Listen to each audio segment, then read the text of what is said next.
about a woman named Esther, and it goes like this.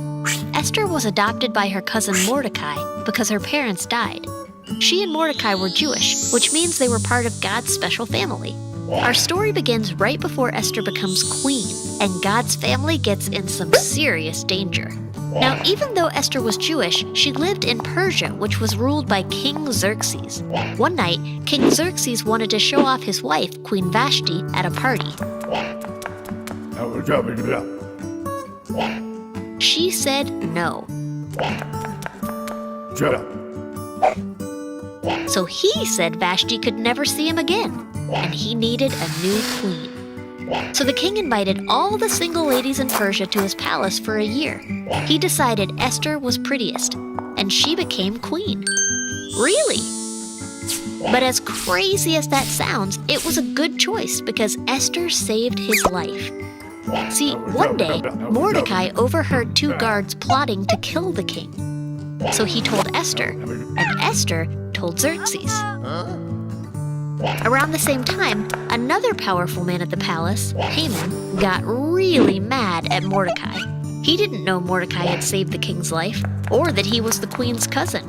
So he made a rule that all Jews must die. Like we said, he was really mad. And the king let Haman make this law because he had no idea that Mordecai or Esther were Jewish. Well, all the Jewish people were heartbroken, but Mordecai thought maybe Esther could save them. She was queen after all. Problem is, only a king could change laws, and anybody who even spoke to the king when he didn't want to listen could die, including Esther. But she was willing to try. She said, "If I die, I die." Talk about brave. So Esther visited the king.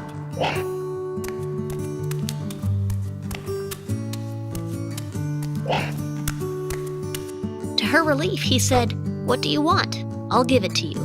Esther had a plan. Politely, she invited King Xerxes and Haman to dinner. She had saved the king's life. Now she was making a special dinner for him. Xerxes liked that. He said yes. That night, the king asked Esther what she wanted again. And again, Esther invited them to dinner. Haman was thrilled to be invited to dine with the king and queen, twice. But even with this special treatment, he knew he couldn't be truly happy until Mordecai was dead. So he came up with a plan to kill him the next day.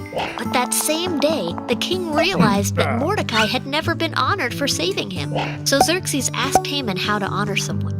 Haman thought the king was going to honor him. Instead, he honored Mordecai. So Haman was already in a bad mood when he got to dinner.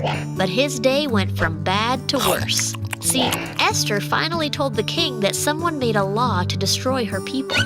Xerxes was furious and asked, "Who dared to do such a thing?"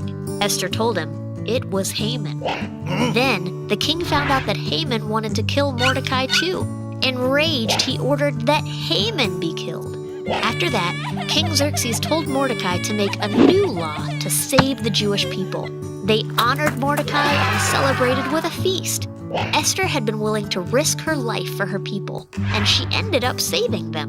Like Esther, another rescuer would come one day, and he would actually die to save all of God's special family. And that's the story of Esther. So, in case you missed it, here's the quick version. Esther was Jewish.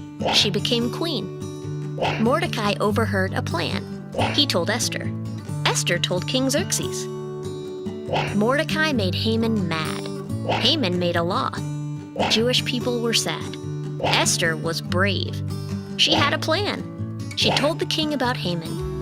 The king got rid of Haman. God's family was